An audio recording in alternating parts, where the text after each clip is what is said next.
दोस्तों नमस्कार। स्वागत है आपका हमारे इस यूट्यूब मंच पर।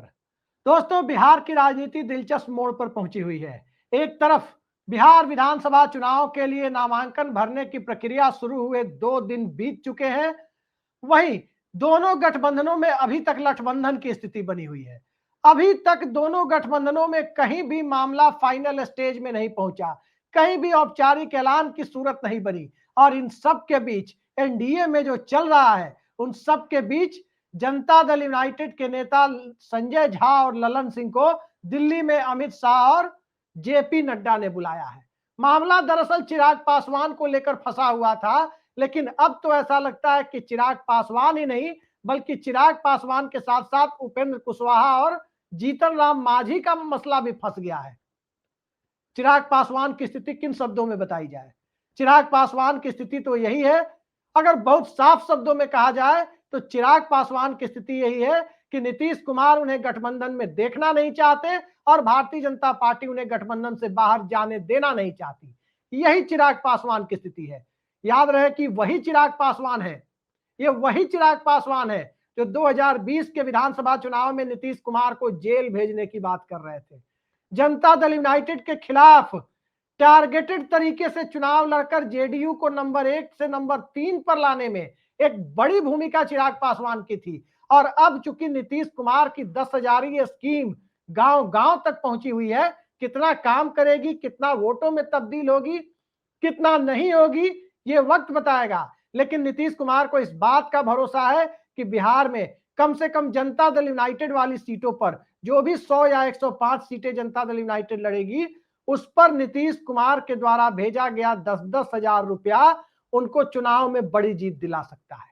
लिहाजा उन्हें चिराग पासवान की जरूरत नहीं है, लेकिन अंदर खाने जनता दल यूनाइटेड की एक कोशिश जरूर है कि चिराग पासवान बाहर निकले और उसके साथ साथ मुकेश सहनी की एंट्री करा दी जाए, क्योंकि मुकेश सहनी को लेकर महागठबंधन में भी बहुत सहज स्थिति नहीं है। महागठबंधन की हम चर्चा करेंगे, लेकिन महागठबंधन की चर्चा के पहले बड़ी चर्चा जो दिल्ली से लेकर पटना तक पूरा का पूरा गेम चल रहा है, उस गेम पर नजर डालें तो भारतीय जनता पार्टी बिहार में सियासी तौर पर इतनी घबराई हुई है, शायद इतनी घबराहट 2020 में चिराग मॉडल का दंश झेलने वाले जनता दल यूनाइटेड को भी नहीं रही होगी जो आज भारतीय जनता पार्टी को है। क्योंकि भारतीय जनता पार्टी का कोर वोटर अब अपने जातीय खांचे में सोच रहा है। विमर्श का ढर्रा 5 सालों में बदल चुका, और जब विमर्श का ढर्रा 5 सालों में बदल चुका, उसी दरमियान पूरी भाजपा की स्टेट लीडरशिप को प्रशांत किशोर ने कटघरे में खड़ा कर दिया। और चर्चा है कि आने वाले 2-3 दिनों में प्रशांत किशोर एक और बड़ा खुलासा करने वाले हैं। किस तरह का खुलासा होगा, किस तरह से इन चुनाव के मौके पर बिहार भाजपा का नेतृत्व कसौटी पर होगा, इसको लेकर दिल्ली से लेकर गुजरात लॉबी तक, नागपुर से लेकर पटना तक हलचल मची हुई है। और जब हलचल मची हुई है, तब वोटों को तिनका तिनका जोड़ने के लिए बीजेपी नेतृत्व यह सोच रहा है कि चिराग पासवान की मान मनोबल करके रखा जाए, ताकि बिहार के 5% पासवान वोटर एनडीए की सीटों पर जमे रहे और भारतीय जनता पार्टी की सीटों पर उनका फायदा हो। जीतन राम मांझी को रोक कर रखा जाए, ताकि बिहार में मांझी समुदाय के जो 3% वोटर हैं वो जुड़े रहे। उपेंद्र कुशवाहा को जोड़कर रखा जाए, ताकि सम्राट चौधरी जो सवालों के घेरे में आ गए हैं, कुशवाहा वोटर इधर उधर ना देखे, वो एनडीए के फोल्ड में बने रहे। लेकिन सीटें सबको सत्यनारायण के प्रसाद की तरह दी जा रही है, चाहे जीतन राम मांझी हो या उपेंद्र कुशवाहा हो, सत्यनारायण के प्रसाद की तरह उन्हें सीटें दी जा रही है। 2015 की बात करें, मोदी शाह एरा शुरू होने के बाद जब एनडीए बना था, वो माइनस नीतीश कुमार एनडीए था। उस एनडीए में रामविलास पासवान की पार्टी को 42 सीटें लड़ने के लिए दी गई थी। जीती भले ही 2 सीटें थी, लेकिन तब तो महागठबंधन की आंधी चल रही थी, लिहाजा उस गठबंधन ने 2 सीटें जीती, उस पार्टी ने 2 सीटें जीती। जीतन राम मांझी को 23 सीटें दी गई थी, 20 सीटें, वो भी 1 सीट जीतने में कामयाब रहे थे। उपेंद्र कुशवाहा को भी 23 सीटें दी गई थी, वो भी 2 सीटें जीतने में कामयाब रहे थे। यानी इन तीनों पार्टियों ने कुल मिलाकर 85 सीटों पर चुनाव लड़ा था और 85 सीटों में महज 5 जीतने में कामयाब हुए थे। तो क्या इस बार फिर इन्हें 85 सीटें चाहिए? और 85 सीटें ले या 105 सीटें ले, जनता दल यूनाइटेड और नीतीश कुमार का साफ कहना है ये भारतीय जनता पार्टी के ऊपर निर्भर करता है कि वो अपने कोटे की सीटों में से उन्हें 5 दे या 85 दे। ये जनता दल यूनाइटेड अपने माथे पर लेने को तैयार नहीं है। वही चिराग पासवान की स्थिति यह है कि वो जेडीयू की सिटिंग सीटें चाहते हैं, जेडीयू के कोटे से आने वाले कुछ मंत्रियों की सीटें भी चाहते हैं, जीतन राम मांझी की पार्टी की कुछ सीटें भी चाहते हैं, और भारतीय जनता पार्टी के सामने वो दबने के लिए तैयार नहीं है। मत भूलिए कि 2020 का चुनाव तब हुआ था, तब चिराग मॉडल सक्सेसफुल हुआ था जब भारतीय जनता पार्टी की दिल्ली में अपने बूते सरकार थी। तब नीतीश कुमार और नायडू की बैसाखी की जरूरत नहीं थी, तब चिराग पासवान के 5 सांसदों की जरूरत नहीं थी, तब तो चिराग पासवान की पार्टी भी तोड़ दी गई थी। उनको अकेला छोड़कर उनके बाकी 5 सांसदों को अलग कर लिया गया था। तब 272 पार की भाजपा थी, आज 240 पर ठिठकी हुई भाजपा है। तो एक ठिठकी हुई भाजपा आखिर चिराग पासवान के मान मनोबल की हद तक जा रही है। तो इस पूरे खेल को समझा जा सकता है कि भाजपा का वोट बैंक भी न सिर्फ ठिठक गया है, बल्कि उसमें बहुत ज्यादा बड़ी गिरावट देखी जा रही है। अब वोट बैंक और आम मतदाता तो ईडी सीबीआई से डरता नहीं है, आम वोटर को ईडी नाम की चिड़िया से डर लगता नहीं है, आम वोटर को सीबीआई नाम के पिंजड़ाबंद तोते से डर लगता नहीं है। तो इस हालात में जब वोट बैंक बिखरा हुआ हो तो चिराग पासवान से लेकर उपेंद्र कुशवाहा और जीतन राम मांझी की चिरौरी क्यों हो रही है, बहुत आसानी से समझा जा सकता है। लेकिन इसके ठीक उलट महागठबंधन की स्थितियों को देखें तो राहुल गांधी अपनी विदेश यात्रा खत्म कर स्वदेश लौट गए और दिल्ली पहुंच गए हैं, और चर्चा है कि आज देर रात या कल सुबह तेजस्वी यादव भी दिल्ली पहुंच रहे हैं राहुल गांधी से वार्ता करने, क्योंकि कांग्रेस पार्टी पिछली बार 70 सीटों पर लड़ी थी। इस बार भी वो थोड़ा बहुत एडजस्ट करने के लिए तो तैयार है, यानी 62, 64, 65 तक जाने के लिए तो तैयार है, लेकिन उसकी शर्त यह है कि उसे क्वालिटी सीटें चाहिए, क्वांटिटी में झोला भर के सीटें दे दी जाए, और वो सीटें ऐसी हो जहां कांग्रेस पार्टी के लायक या राजद के साथ मिलकर लड़ने के लायक समीकरण नहीं बन रहा हो, पॉलिटिकल इक्वेशन नहीं बन रहा हो, डिसएडवांटेज यानी राजनीतिक रूप से नुकसान होने वाली सीटें हो। वो सीटें कांग्रेस पार्टी को नहीं चाहिए। कांग्रेस पार्टी को वो सीटें जब नहीं चाहिए तो बवाल बढ़ता जा रहा है। कांग्रेस पार्टी कहीं ना कहीं संख्या में 4-5 सीटों पर कंप्रोमाइज करने के लिए तैयार है, उससे ज्यादा नहीं, लेकिन क्वालिटी सीटें उसे चाहिए। और याद रहे कि कांग्रेस पार्टी ने राजद की किसी सिटिंग सीट पर दावा भी नहीं किया है, उसे राजद की हारी हुई सीटों पर ही उसकी दावेदारी है। और कई सारी ऐसी सीटों हैं जिसके बारे में चर्चा हो रही है कि आरजेडी ने अंदर खाने पीला लिफाफा बांटना शुरू कर दिया है। बिहार में पीला लिफाफा कहते हैं जिसमें सिंबल रखकर, पार्टी का टिकट रखकर, आमतौर पर एक चलन है कि पीले रंग के लिफाफे में रख करके लोग पार्टी का सिंबल, जिसे टिकट बोलते हैं और टेक्निकल भाषा में फॉर्म बी बोलते हैं, तो वो टिकट या फॉर्म भी पीला लिफाफा में राजद ने देना शुरू कर दिया है। इसको लेकर कांग्रेस पार्टी में चर्चा बहुत तेज है। वहीं मुकेश सहनी की पार्टी जो 60 सीटों से शुरू होकर के 20-30 सीटों पर आकर अटकी हुई है, उतनी सीटों की गुंजाइश भी नहीं बन पा रही है। और क्या राजद क्या कांग्रेस, दोनों ही पार्टियों में कहीं ना कहीं इस बात को लेकर एक सहमति जरूर है कि मुकेश सहनी अपनी राजनीतिक हैसियत से ज्यादा सीटें मांग रहे हैं। उनकी राजनीतिक हैसियत 6, 7 या 10 सीटों से ज्यादा की नहीं है, लेकिन वो ज्यादा सीटें मांग रहे हैं, और इसीलिए इंतजार किया जा रहा है कि एनडीए का सीट शेयरिंग हो जाए, औपचारिक ऐलान हो जाए, ताकि मुकेश सहनी का उधर का रास्ता बंद हो जाए।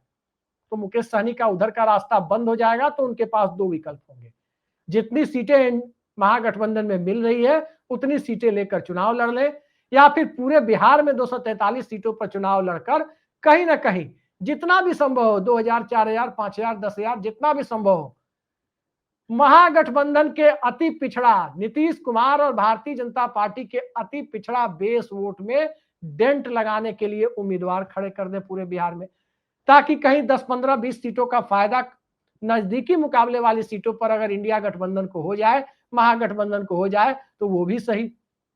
ये रणनीति महागठबंधन के अंदर अभी से दिखलाई पड़ रही है। सवाल यह है कि अमित शाह और जेपी नड्डा ने अचानक संजय झा और ललन सिंह को क्यों बुलाया। 2014 का महाराष्ट्र विधानसभा चुनाव सबको याद होगा।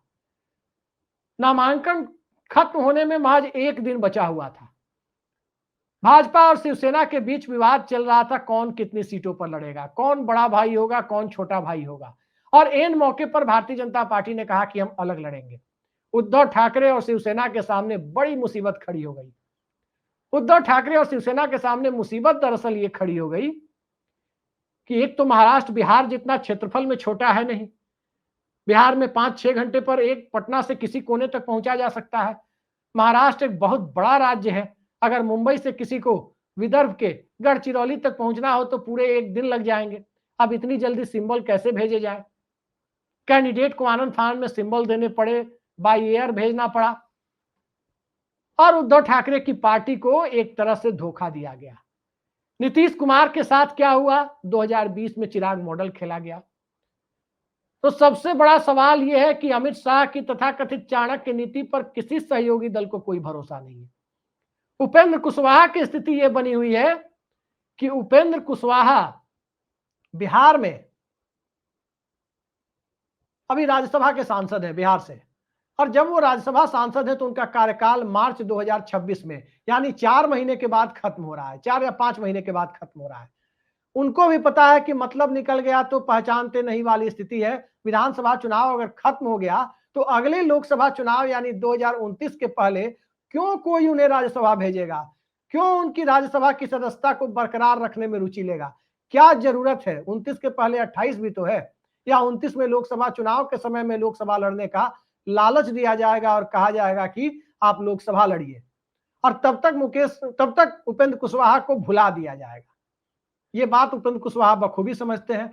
दूसरी तरफ राष्ट्रीय जनता दल कहीं ना कहीं इस कोशिश में है कि मुकेश सहनी को जाना है तो जाएं, अति पिछड़ा वोट बांटे, अति पिछड़ा वोट को एनडीए के साथ जाकर कंसोलिडेट करें।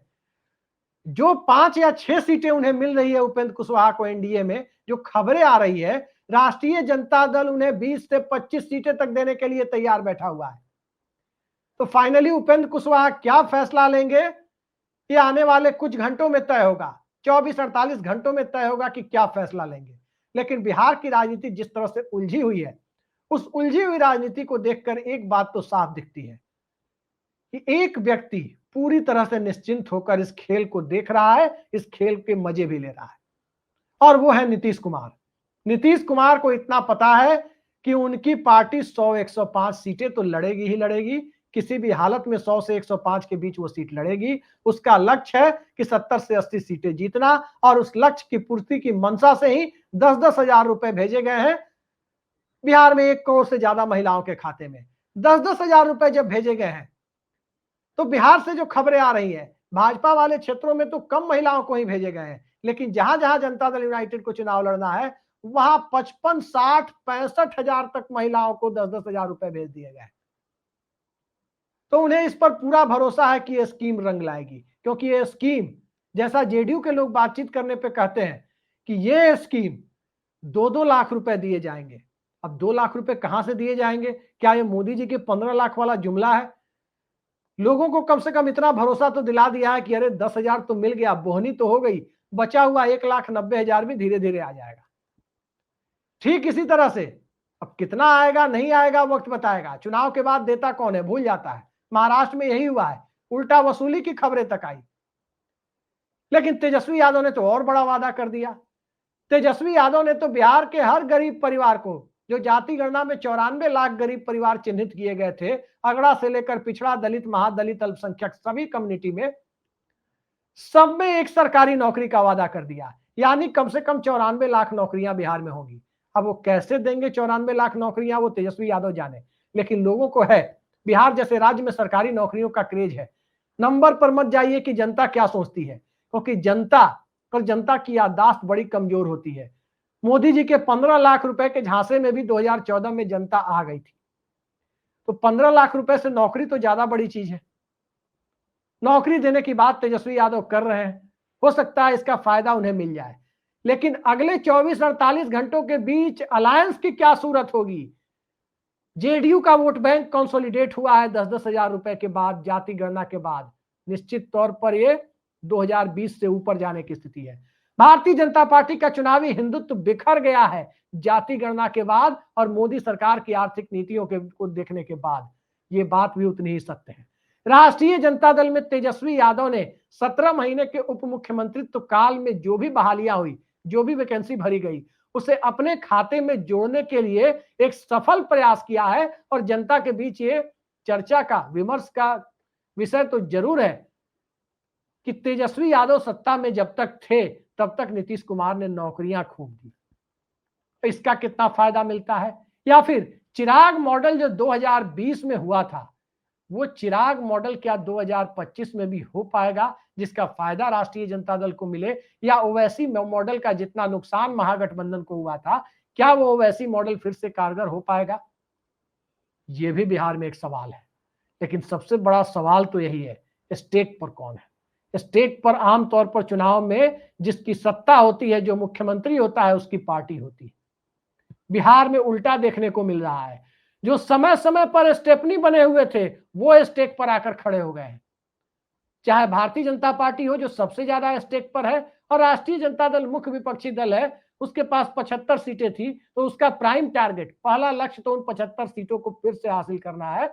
कौन कितना कामयाब होता है, ये चुनाव में जब कैंडिडेट की घोषणा होगी, उसके साथ साथ कुछ कुछ झलक मिलनी शुरू होगी, जो 14 नवंबर तक जाकर के साफ होगा कि आखिर कौन कितने पानी में रहा। लेकिन आज की परिस्थिति यही है कि भारतीय जनता पार्टी बुरी तरह से बिखरी हुई है, और तभी संजय झा और ललन सिंह को आनन फानन में दिल्ली बुलाया गया है, दिल्ली तलब किया गया है। शायद चिराग पासवान के बिहाफ पर कुछ वादा उनसे किया गया होगा कि जेडीयू कोटे की कुछ सीटें भी छुड़ा ली जाएंगी। लेकिन क्या इतना आसान है? संजय झा और ललन सिंह ये फैसला ले पाने की स्थिति में है कि जनता दल यूनाइटेड में कौन सी सीट जेडीयू लड़ेगी और कौन सी नहीं लड़ेगी? स्वाभाविक सी बात है कि फैसले नीतीश कुमार खुद कर रहे हैं। नीतीश कुमार एक एक सीट का फैसला खुद कर रहे हैं, और जब एक एक सीट का फैसला खुद कर रहे हैं तो संजय झा और ललन सिंह जाके उनका पैगाम भी पहुंचा सकते हैं। वो फैसले लेने में अपनी भूमिका का वर्णन वहां नहीं कर सकते, और कहीं ना कहीं चिराग पासवान को घेर कर रखने में बीजेपी को कामयाबी मिल जाएगी। ये तभी संभव होगा जब उनकी सीटों की क्वालिटी, सीटों की डिमांड और नंबर ऑफ सीटों की डिमांड, इन दोनों पर नीतीश कुमार भी ग्रीन सिग्नल दे। लेकिन नीतीश कुमार ने तो अघोषित तौर पर रेड सिग्नल लगा रखा है, और नीतीश कुमार के रेड सिग्नल के बाद आगे क्या होगा, बड़ा दिलचस्प नजारा सामने से दिख रहा है। और उस दिलचस्प नजारे के लिए थोड़ा इंतजार कीजिए, थोड़े इंतजार का मजा लीजिए और देखते जाइए आगे आगे क्या होता है। आज के लिए इतना ही। नमस्कार।